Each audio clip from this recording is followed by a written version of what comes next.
Hind news Urdu के नाजरीन को मेरा आदाब।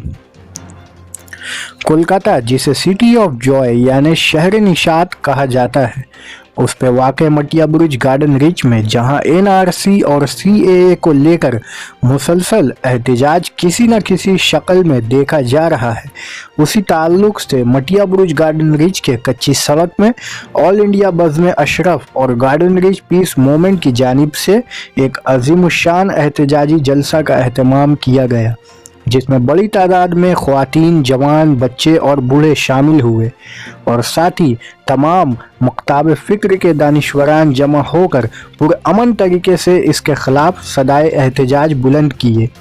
ये एहतजाज दिन के 1 बजे से लेकर शाम 7 बजे तक जारी रहा।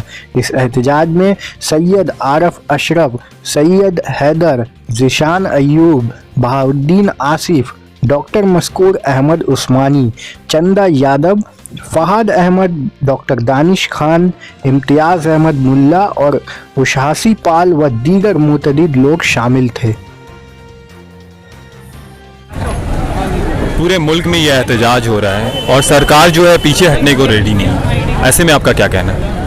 देखिए, एज ए नागरिक, इंडियन सिटीज़न की हैसियत से हम सरकार तक अपनी बात पहुंचा सकते हैं और जमहूरी अंदाज में पहुंचा रहे हैं। हमारे हाथ में जितने असबाब हैं, हम सुप्रीम कोर्ट में भी अपनी लड़ाई लड़ रहे हैं और हिंदुस्तान के कोने कोने में इस जमहूरी अंदाज में प्रोटेस्ट करके भी सरकार को ये बताना चाहते हैं कि आपने जो कानून पास किया है, इससे नागरिकों में कितना ज़्यादा रोष है, कितना ज़्यादा हिंदुस्तान का नागरिक परेशान है।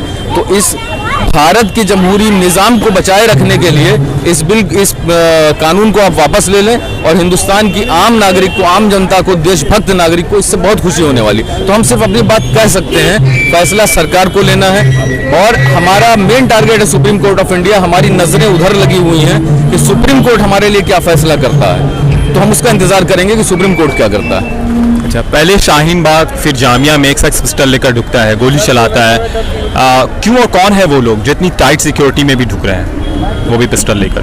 देखिए, ये गवर्नमेंट की और इस तरह की फिरका परस्त ताकतों का एक एजेंडा है कि हमारे प्रोटेस्ट को डिरेल कैसे किया जाए। ये एक साजिश के तहत कि जो लोग रोड पे उतर के प्रोटेस्ट कर रहे हैं उनको डराया जा सके, उनको धमकाया जा सके, वो ये समझें कि कहीं भी गोली चल सकती है और हम जैसे जो आंदोलनकारी रोड पे हैं वो अपने घरों में बैठ जाएं। ये एक एजेंडे के तहत आम पब्लिक को डराने के लिए ये काम किया जा रहा है। पूरे मुल्क में यह एहतजाज हो रहा है और मोदी सरकार जो है पीछे हटने को राज़ी नहीं है, ऐसे में आपका क्या कहना है? ऐसे में हमारा ये कहना है कि वो हमारे प्रधानमंत्री हैं, हम उनसे सबसे पहले अच्छे से एक बार रिक्वेस्ट करते हैं कि आप जो ये काले कानून को ज़बरदस्ती हिंदुस्तानियों पर नाफिज किया है, इसे आप जल्द से जल्द वापस लें। और अगर आप वापस नहीं लेते हैं तो आप देख रहे हैं कि हिंदुस्तान के हालात किस कदर बिगड़ते जा रहे हैं और हिंदुस्तान में कितने सारे शाहीन बाग बन चुके हैं। इस तरह से हम अपने एहतजाज को बिल्कुल जारी रखेंगे अगर आप इस काले कानून को वापस नहीं लेते हैं तो। पहले शाहीन बाग में, फिर जामिया में एक शख्स पिस्टल लेकर दाखिल होता है और गोलियां चलाता है। क्यों और कौन है वो लोग जो इतनी टाइट सिक्योरिटी में भी पिस्टल लेकर दाखिल हो रहे हैं?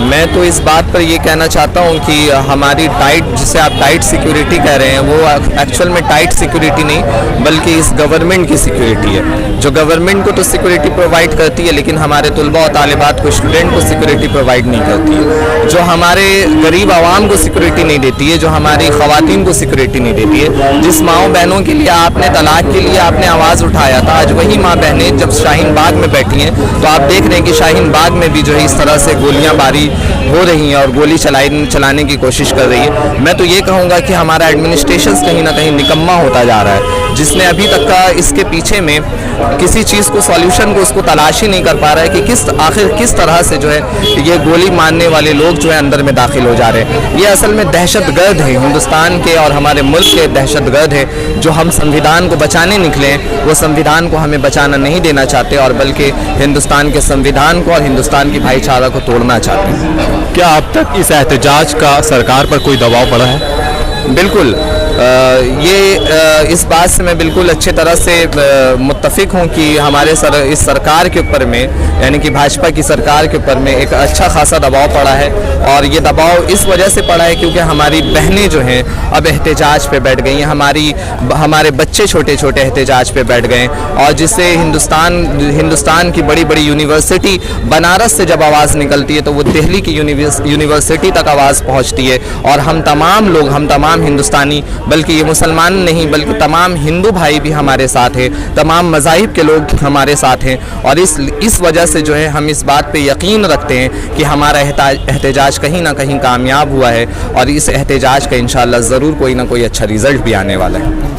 पूरे मुल्क में ये एहतजाज हो रहा है, लेकिन मोदी सरकार जो है पीछे हटने को रेडी नहीं है, तो ऐसे में आपका क्या कहना है? मैं खुद एक छात्र हूँ, तो मैं ये कहना चाहती हूँ कि हाँ, वो कहना चाहते हैं कि वो पीछे हटने के लिए राज़ी नहीं है, लेकिन हम ये कहना चाहते हैं कि पूरे मुल्क के जो जनता है वो लोग भी पीछे हटने के लिए राज़ी नहीं है।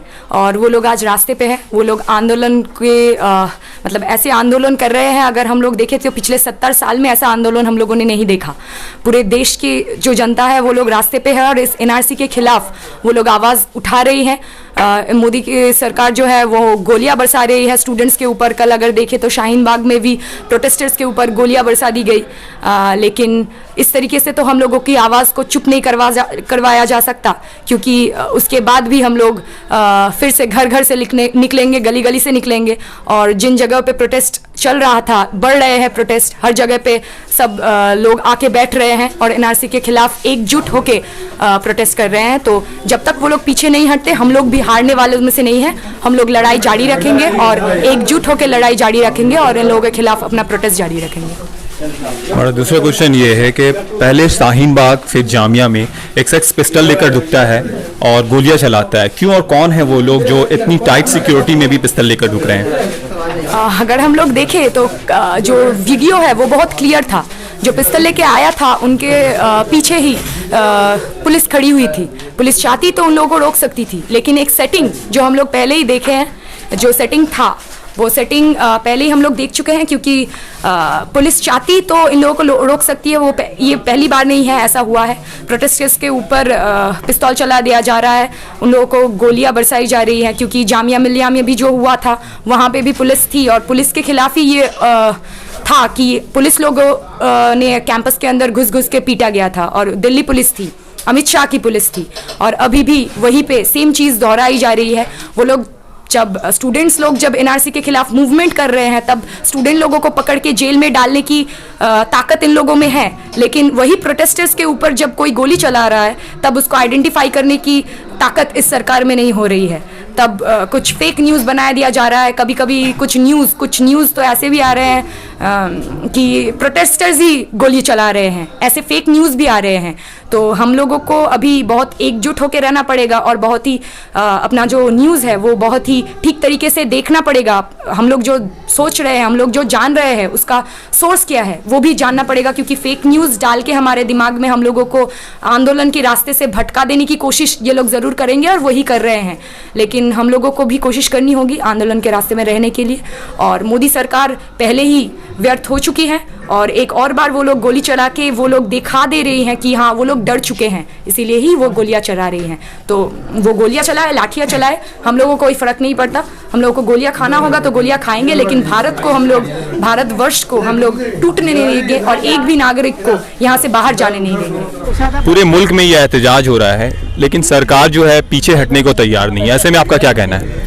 ऐसे में यही कि देखिए, सरकार जो है उसको तो सुनना पड़ेगा, और सरकार जो ये कह रही है सरकार कि हम नहीं पीछे नहीं है, पीछे तो हटना पड़ेगा। वो जो गृह मंत्री हैं वो प्रोटेस्ट से डर के ये बात कर रहे हैं कि हम नहीं पीछे हटेंगे। अगर ये डरते नहीं तो आपको पता है कि 1000 रैलियाँ करने का उनका वो है कि हर ज़िले में रैली कर रहे थे। अभी दिल्ली इलेक्शन में छोड़े हुए हैं, हर स्टेट में जा रहे थे, और प्रेस कॉन्फ्रेंस 250 प्रेस कॉन्फ्रेंस उनको करनी है। तो वो तो करेंगे, वो डरे हुए हैं क्योंकि जनता रोड पे है। ये मुल्क का मसला है, संविधान का मसला है, और संविधान में जो उनकी एक डिवाइड एंड रूल की नीति है वो इसमें फेल्योर हो गई है। और हिंदुस्तान की जो अमन पसंद जनता है, जो 80% सेकुलर लोग हैं, वो सड़कों पे हैं सरकार के खिलाफ।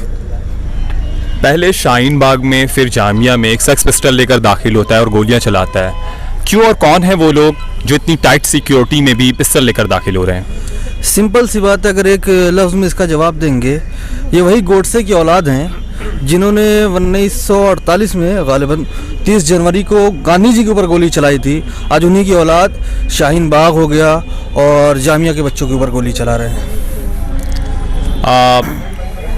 क्या इस एहतजाज का अब तक मोदी सरकार पर कोई दबाव पड़ा है?